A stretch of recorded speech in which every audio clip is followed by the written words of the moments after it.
Hello, I go by somePhoenix, and I'm going to be away for most of the month of August, so I wanted to put out a short, sweet video to get something out before I'm gone. July has been a big month for Overwatch and Marvel Rivals.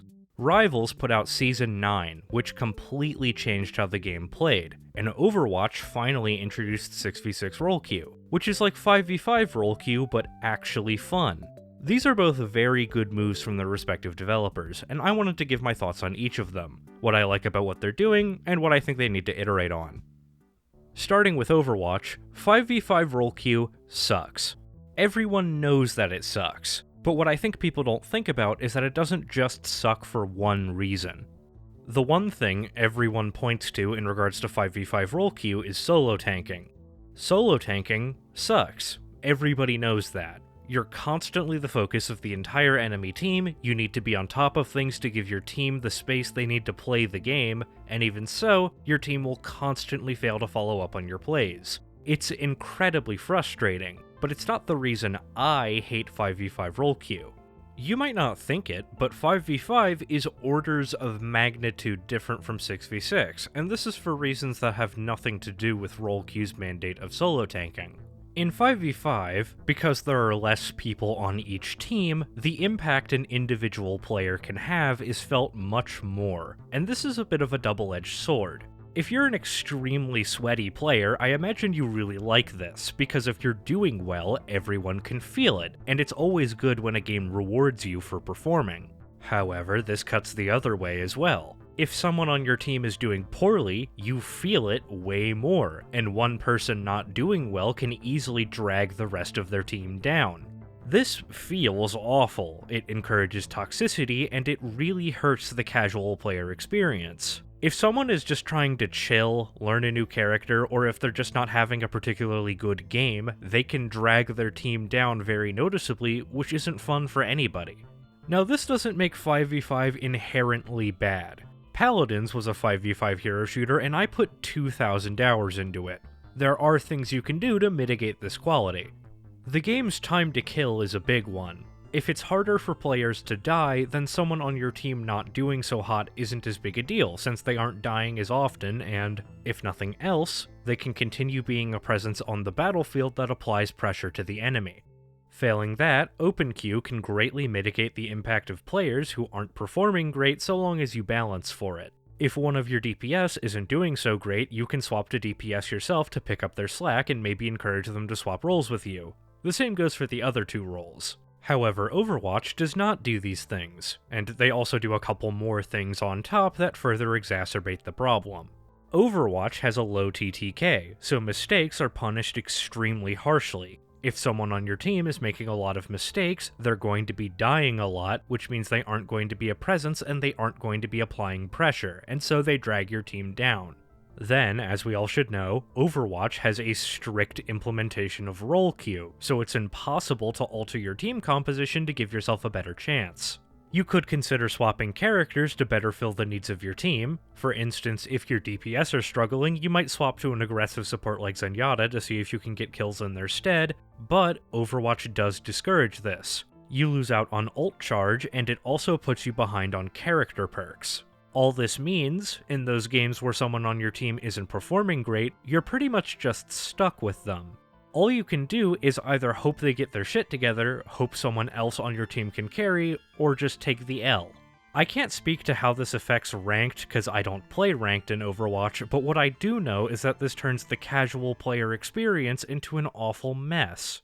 I feel like half of my games are lost right out of the gate because one person on my team is dragging everybody else down, sometimes through no fault of their own. These people are often just trying to have fun or learn a new character, but normal, casual players don't have the ability to carry in this scenario. It really feels like, half the time, my individual performance doesn't matter because a massive percentage of my team's potential effectiveness is being eaten up by a guy with a triple negative KD. I first picked up Overwatch when Overwatch 2 released, and I really didn't enjoy playing it, and I think this was exactly why. I dropped the game for a while before I started my YouTube channel, and even when I picked it up again, I wasn't enjoying it as much as I had enjoyed other games in the genre. When they announced the newest Quickplay Hacked experiment, I really wasn't sure if I was gonna play it. I'd never played any of the other experiments, I'd never touched Stadium, and Marvel Rivals had just released Season 9, which was an insane update that was taking up a lot of my time. But I was starting to feel burnt out on it after having to learn and relearn so many characters, so I decided to give it a shot, and wow. It was genuinely like playing the game for the first time again. Like, it was fun. I was consistently enjoying playing Overwatch for the first time since I'd picked it up. The 1-3-2 role queue model, while not perfect, addresses a lot of Overwatch's problems, and while I would prefer other things, if Overwatch made this a permanent fixture of the game, I would definitely play it way more. For those who missed out on the event, 1-3-2 was a 6v6 game mode where each team had 1 tank, 3 DPS players, and 2 support players, with the added twist that the DPS players also had the choice to pick tank, but only 1 DPS player on each team could do so at once. At first glance, this looked like a really bizarre choice to a lot of people, but it was actually done for a couple of good reasons. This was pretty much a direct response to the community's hatred of solo tanking. However, the devs were hesitant to implement a 2-2-2 role queue model out of concern for queue times.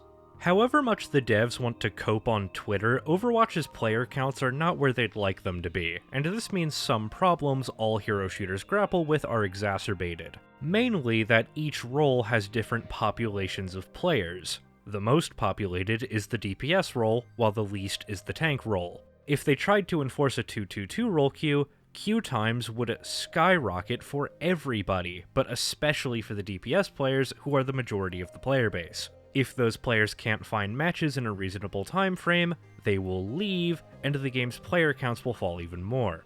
This approach is actually kind of clever if you think about it, but I want to talk about why it works so well before we get into that. It's obvious that the increased impact individuals can have is mostly gone, for better and for worse. With 6 people on each team, 1 person going down or not performing isn't as big of a deal, which is great for quick play, but at the same time, individual performances are de-emphasized somewhat, which I imagine some people don't prefer.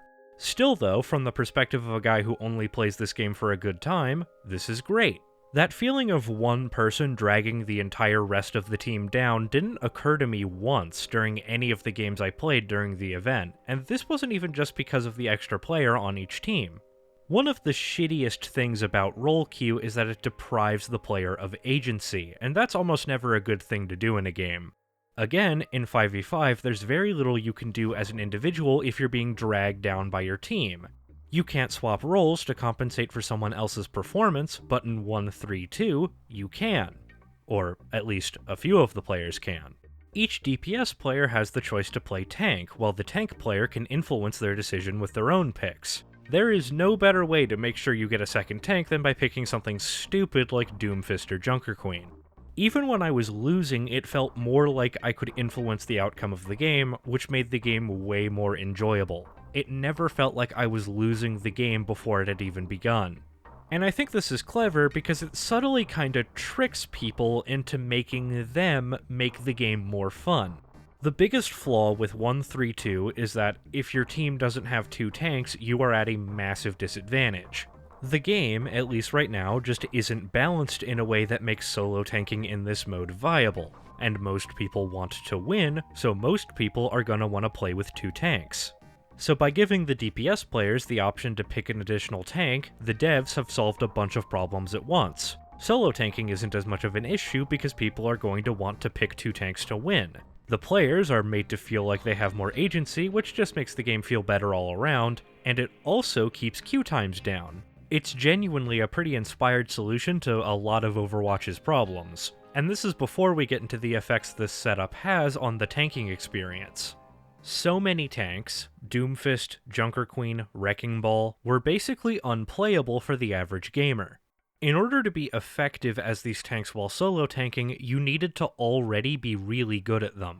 They demand a lot out of the player in terms of their positioning, cooldown management, and timing, and even so, they're really just not fun as solo tanks. They lack a sense of presence that other tanks like Sigma, Orisa, Rhine, or Ramatra have.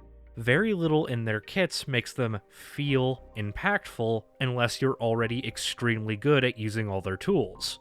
Junker Queen's health regen from inflicting bleed is really strong, but if you struggle to position and hit your throwing knives consistently, she's just a tall, clunky DPS character. Hitting a punch with Doomfist looks cool as hell, but if you can't play around the enemy CC, or if you struggle to follow up on your punches, it's flashy without a whole lot of substance.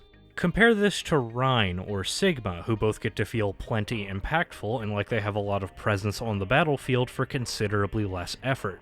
These tanks just aren't designed in a way that lets the average person meet the demands of a solo tank. But they are absolutely perfect for playing as a secondary tank. If someone else is demanding attention and being a big presence on the battlefield, then you can back them up and not have to worry as much about being at the absolute top of your game. And that someone else is what you'll often have playing 1-3-2. In fact, this kind of team play and synergy is way more common across the board, simply because there's an extra person on each team, but mainly because there's an extra tank that people can stage around and follow up on. Tanks exist to create and control space, and with 2 tanks, there's more space for your team to cooperate, make big plays, and, play the game in. 1-3-2 isn't perfect by any means. Like I said, it's not balanced in a way that makes solo tanking viable, really, but if we really can't have a 2-2-2 role queue model, and if the devs and the player base are really so attached to role queue that we can't just have 6v6 open be the main mode, then I think this would be a fine compromise. When the event was over, I had that feeling that I think developers are looking for when they run a playtest like this. I was sad that it was over, and I wanted to play it more. I think that's a pretty good measure of success. It makes me wonder why there was no in-game survey or something during the event. Like, if you're gonna run a playtest like this, you want people's feedback for it, right? Whatever. Really though, while I did like the gameplay offered by the 1-3-2 mode, the biggest reason I enjoyed the experiment is because it served as a little microcosm of why OpenQ is so important. For years, Overwatch has been running from OpenQ, but the simple addition of letting one DPS player pick tank really showed why it's the best model for a game like this. If I'm playing DPS and I'm not doing so hot, or if I'm just not having fun, I can swap to tank and hopefully make a bigger contribution, and more importantly, hopefully have a little bit more fun. Player choice and expression is one of the best things about the hero shooter genre. If we win because of a choice I made, that win becomes more memorable and meaningful, and you lose out on that with 5v5 role queue. 1-3-2 felt like Overwatch finding its way again, and I'm really hoping to see the devs continue working on it. With the right balance changes, a couple character reworks, and some care on the part of the developers, I do think Overwatch can get back on its feet again. Speaking of player choice and expression, the Marvel Rivals Season 9 update flashed me back to playing Paladins like the food critic in Ratatouille. Paladins was my favorite hero shooter of all time, and a big reason for that is because of how customizable it was. Each character had a unique list of cards to build a loadout with, as well as 3 talents that offered to fundamentally change an aspect of the character's kit. With both of these systems, characters could engage in multiple distinct playstyles, allowing players to experiment and find a playstyle that worked best for them. While the new team-up system in Rivals isn't nearly that in-depth, it offers a taste of what that was like. One that is perhaps a bit more appealing to a broader audience, and without a doubt is my favorite change the devs have made to the game so far. Starting in Season 9, every hero in Rivals has 2 team-ups to choose from. These team-ups provide a permanent bonus for as long as they're selected. This could be a new passive effect or even an entirely new ability that the character can use, and these do exactly what a system like this should do. They fundamentally change how a character can play and allow the player to pick their playstyle based on their preference. Storm can become a lethal hitscan character much better at taking angles with the Thor team-up, or she can strengthen her supportive utility with the healing rain provided by the Jeff team-up. Devil Dino, with and without the cannons from the Punisher team-up, is a completely different beast. Cloak and Dagger can double down on their survivability with the Luna Snow team-up, or have incentive to play more aggressively with their team-up with the Hood. Penny Parker can double down on her ability to hold with the returning Rocket team-up, or trade that for a modicum of pushing power with the new Black Panther team-up. Magneto can choose between powerful offensive plays with the Scarlet Witch team-up or more creative maneuvers with the Emma Frost team-up, and so on, and so on. And that's before we get into the core of the team-up concept. They are team-ups between different characters. Each hero's team-up is associated with a different hero on the roster, and while you have that hero on your team, you gain an enhanced version of that team-up. This could be a more powerful version of the team-up's regular effect, or even additional boons. Storm's enhanced team-up with Thor grants her Chain Lightning, while her enhanced team-up with Jeff allows them to combo their ultimates together. These synergies encourage cooperation and creative team compositions, and it also discourages one-tricking since people are going to want to learn more characters to be able to provide a variety of enhancements to their teammates, both of which are very good things. But the main thing that's so cool about this update is how fresh everyone feels. I complained quite a bit about Invisible Woman being rendered unfun by all the changes she's gotten, but with the new Torch team-up, her shield is right back to where it's supposed to be, and more. The new team-up not only gives the shield its health back, it also provides a damage buff to allies, which can completely change how you feel about using it. Normally, you use Invisible Woman's shield selfishly or in panic scenarios, but with the new Torch team-up, you have way more reasons to deploy it. Giving the player choices and opportunities for expression like this is exactly what a hero shooter should do. It makes the games, the heroes, and the individual matches significantly more fun and memorable. I enjoy playing Invis way more now, not only because her shield is back, but because her kit rewards creativity and self-expression. This is before we even get into the many creative ways you can employ her new invisibility team-up, and this goes for many of the game's characters. Now, the team-up system is also by no means perfect. Much like the perk system in Overwatch and the talent system in Paladins before it, a lot of characters lack a meaningful choice between their team-ups. Jeff is one of my favorite characters in the game, but both of his team-ups are basically the same. They're both AoE heals that encourage him to play more aggressively, and this is actually one of the better examples because at least Jeff wants to swap depending on which tank he has. It's not nearly as bad as, say, Deadpool, who gets the choice between a clunky jump maneuver or just making his guns stronger. A lot of team-ups are like this, where they just aren't exciting and there isn't really a meaningful choice to have between them. For every Invisible Woman, there's a White Fox. Neither of White Fox's team-ups are in any way interesting. Same goes for Daredevil, Black Widow, and Namor. And, of course, plenty of characters have a huge disparity between their team-ups. Devil Dinosaur's Punisher team-up is awesome and completely changes how he plays, but his team-up with Jeff is basically useless. You will literally never pick it if you're playing the game seriously. Emma Frost's Luna Snow team-up can noticeably change how she engages in certain fights, while her Mantis team-up just gives her some better staying power. They're both strong, but one is clearly way more interesting. And of course, some characters have been rendered imbalanced or unfun by their new toys. Cloak and Dagger was a character I really liked, partly because of their need to carefully manage their cooldowns. Their Bubble and their Fade are both potent survivability tools when used selfishly, but potentially game-changing when used to help your team, so you needed to use them carefully. Now, however, their Luna Snow team-up grants them another powerful survivability tool, which throws all of this off. Cloak and Dagger can easily cycle through all of their cooldowns, always having at least one of them up either for their own survivability or for supporting their team. And it doesn't help that this team-up is leagues better than their other one. A similar situation exists with the Punisher.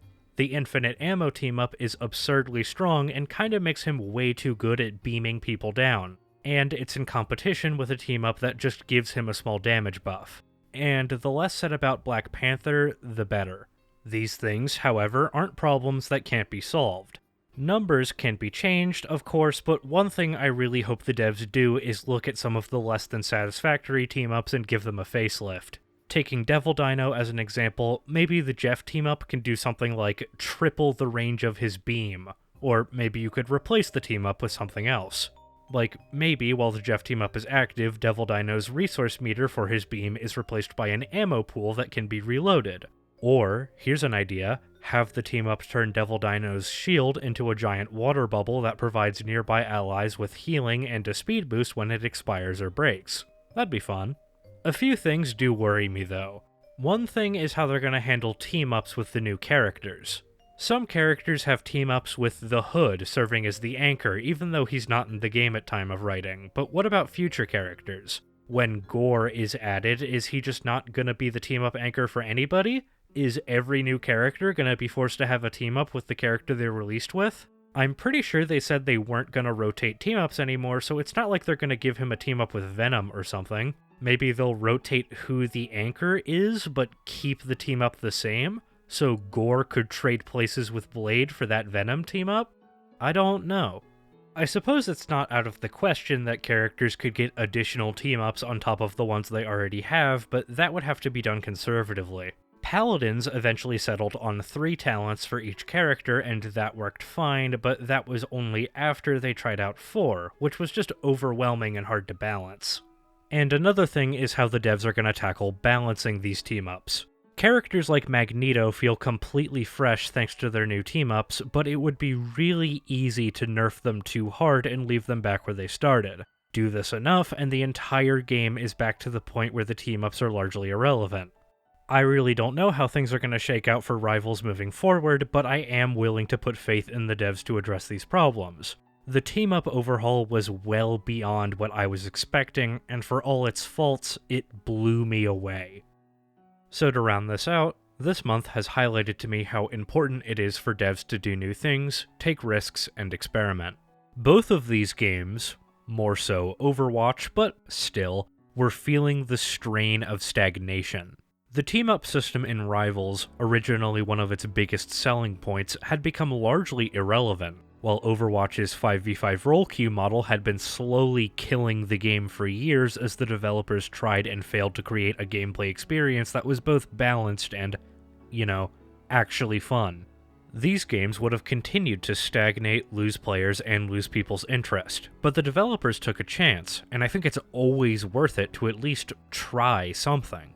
Paladins once did an overhaul to the shop system, and it sucked. Nobody liked it, but even so, I think it was worth doing. It got people talking about the game, talking about why Paladins' shop worked, and talking about what actually needed to be changed. Stuff like that keeps your player base engaged, and as long as your player base is engaged, they can tell you what they really want to be changed. And if you hit upon something that people like, it's an opportunity for them to fall in love with your game all over again. That's what I've done with Rivals, and I'm hoping Overwatch follows suit.